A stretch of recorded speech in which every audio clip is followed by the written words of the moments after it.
reply गर्न मिल्छ नि त म त्यहाँ सोध्छु हजुर हजुर हाम्रो उसलाई सोध्नु पर्यो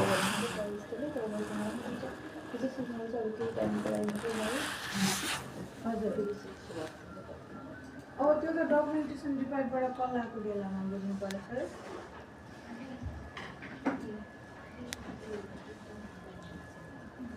अब जो एप्लिकेन्ट हुनुहुन्छ उहाँलाई फोन जान्छ भनेर बुझाइसक्नु भएको होला नि त होइन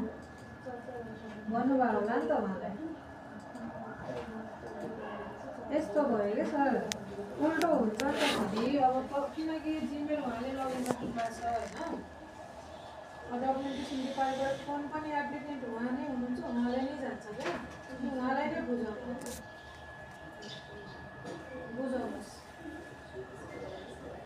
हजुर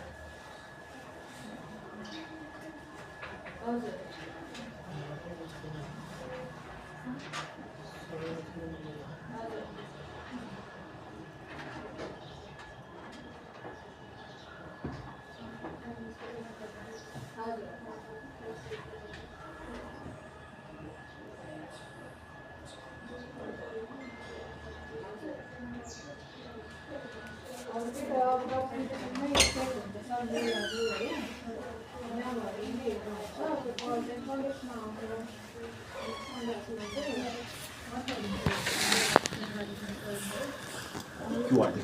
फरवर्ड गर्न कहाँ